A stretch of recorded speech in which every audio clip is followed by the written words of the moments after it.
Hello, dear friends. You are watching the Ruslan Belov channel, and this is your next daily briefing on combat operations on the Ukrainian front. Today is a special day.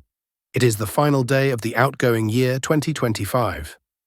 As usual, over the coming weekend, we will sum up the results of both December and the year 2025 as a whole.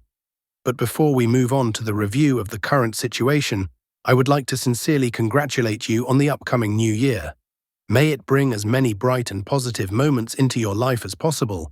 May all your plans come true, and may every goal you set be achieved. And now, let us move directly to the situation on the battlefield, as events on the front lines continue to unfold without pause. Over the past 24 hours, an important advance by Russian forces has taken place, and this is precisely where we will begin today's briefing. This development is of particular importance because it occurred on a sector of the front that, judging by the comments, has caused serious concern and tension among many viewers over the past 2 weeks. We are, of course, talking about the Kupansk direction. For this very reason, given the latest changes, I decided to start today's report specifically from this area. The fact is that across the entire Kupansk sector, there has been an extremely limited amount of objective control footage for a long time. At the same time, despite numerous statements by the Ukrainian side claiming that full control over Kupansk has allegedly been restored, not a single confirmed visual proof from the city itself has been presented. I want to emphasize this separately. Not a single piece of objective control footage directly from Kupansk has been shown by the Ukrainian armed forces. Separate photo materials featuring Zelensky near the stele cannot be considered proof, as there are many questions surrounding these images, including doubts about whether the photo session even took place in reality. But even if we assume that it did, it must be noted that the stele itself is not located in Kupansk, but approximately 1.5 kilometers outside the city limits. Therefore, these materials have nothing to do with actual control over the city. From Kupansk itself, I will repeat once again, no objective control footage from the Ukrainian side has been provided. To clarify what is meant by objective control, we can cite the example of Huliai. This settlement is significantly smaller than Kupansk, roughly 1.5 times smaller.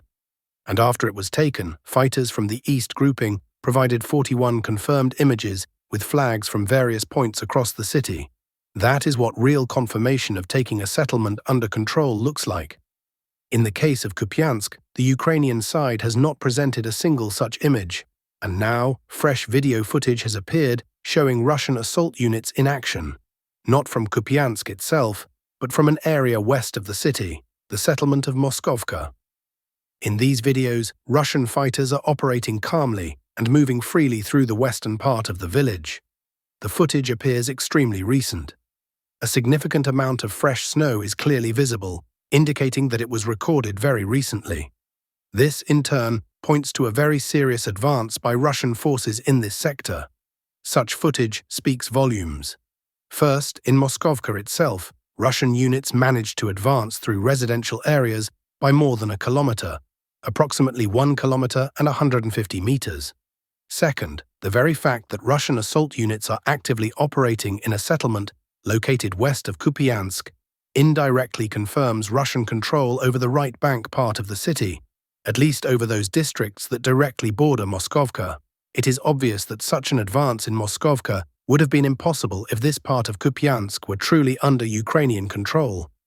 Meanwhile, Ukrainian maps continue to mark this area as controlled by their forces. Do these claims correspond to reality? Clearly they do not. It should be noted that Russian forces do not yet have full control over all of Moskovka. The line of contact here remains complex, with positions of both sides heavily intermingled.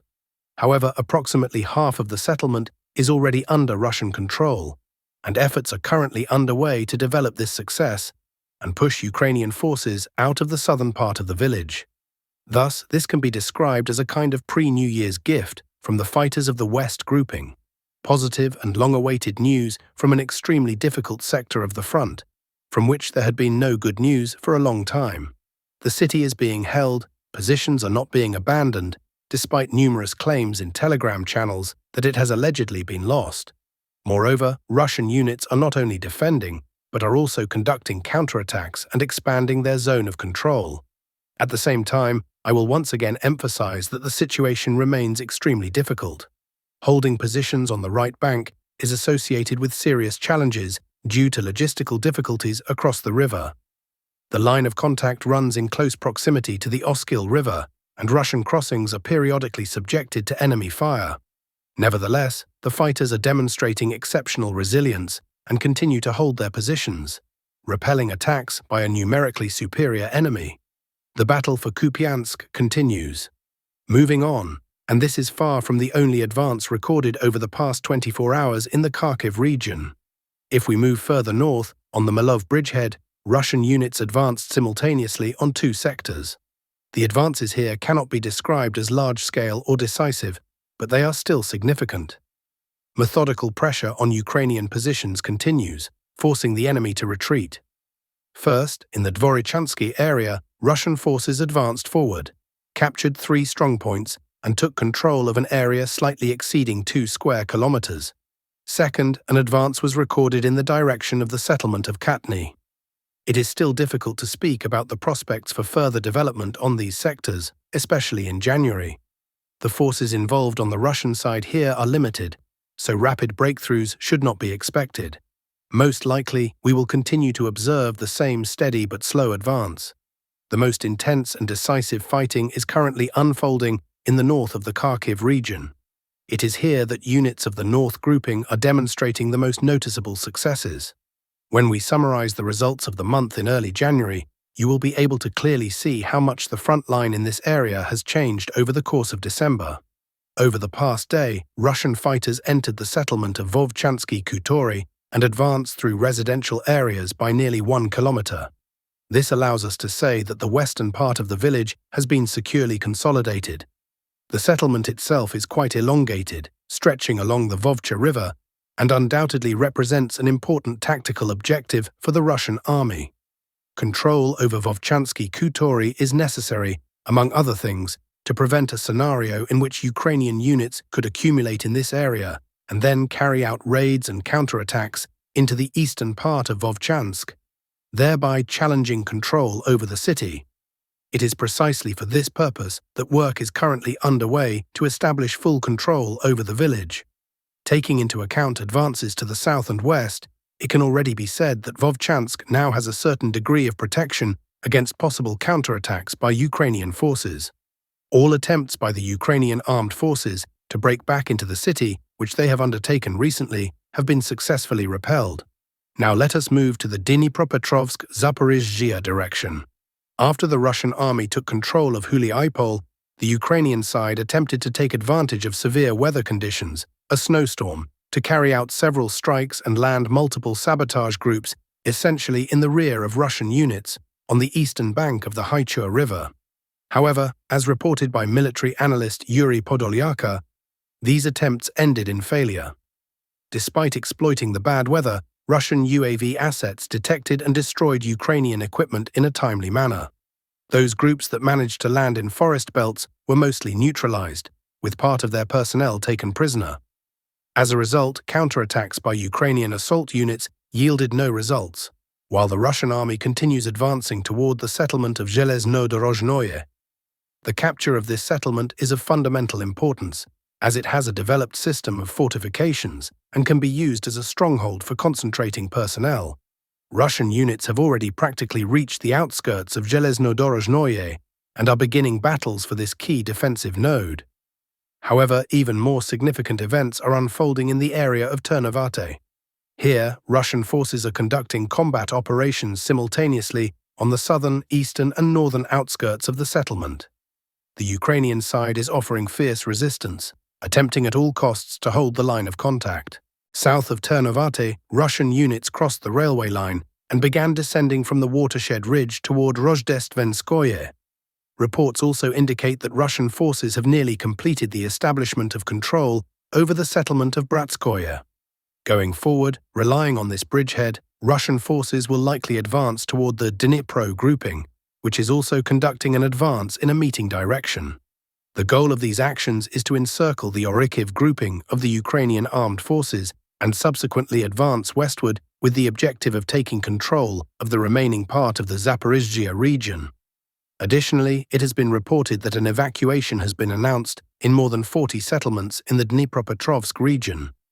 The evacuation of the civilian population is planned to be carried out over a period of 30 days.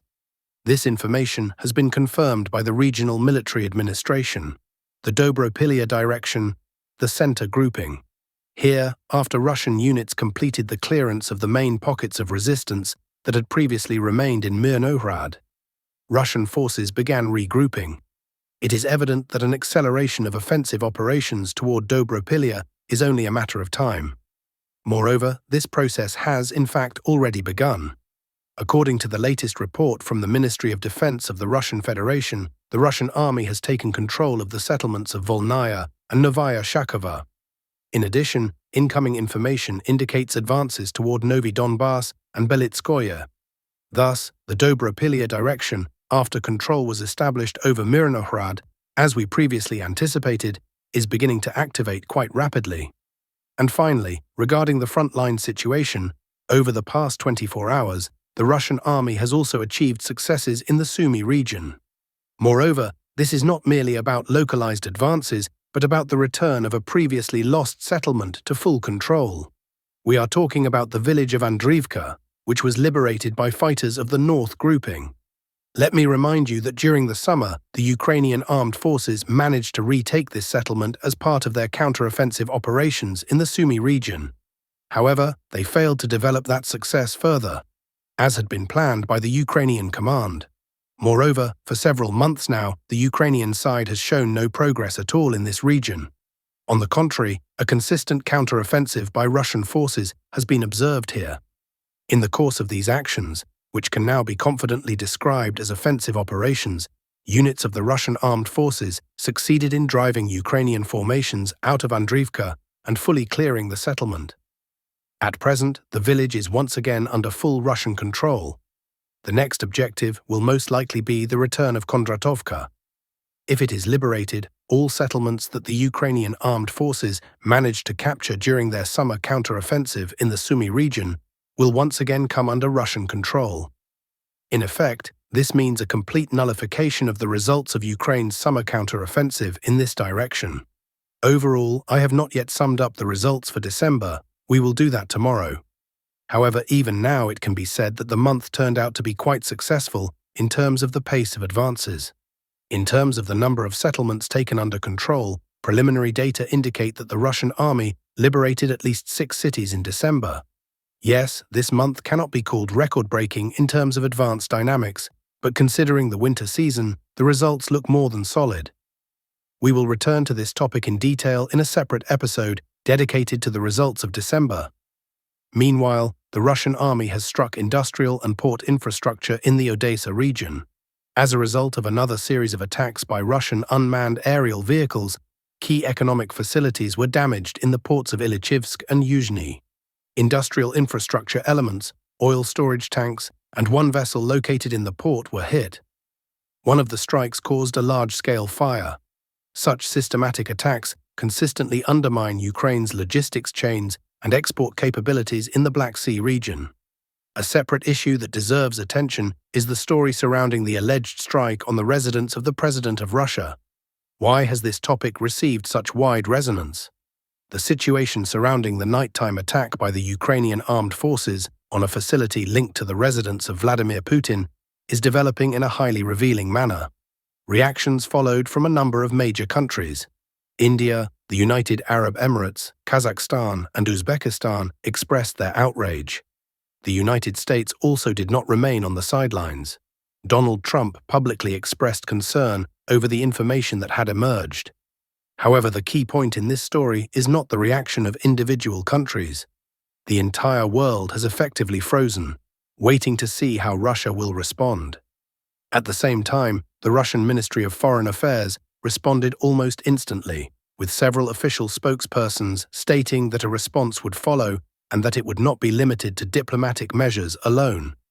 Moreover, Russian diplomats, including Foreign Minister Sergei Lavrov, are increasingly speaking in harsh terms about the nature of the current regime in Kyiv.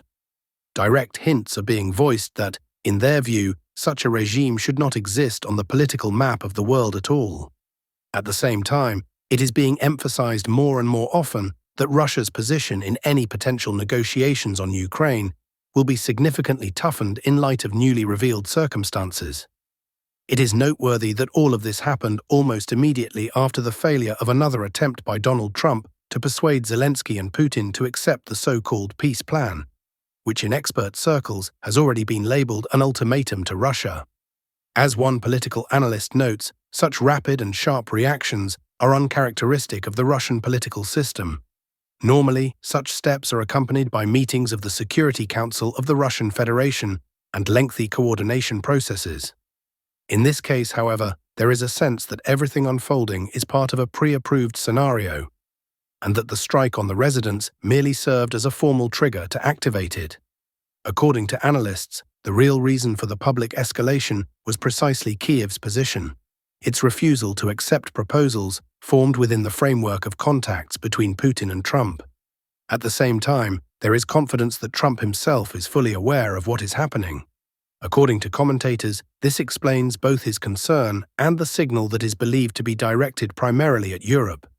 If you do not calm down and stop arming Kiev for the continuation of the war, you will have only yourselves to blame for the consequences.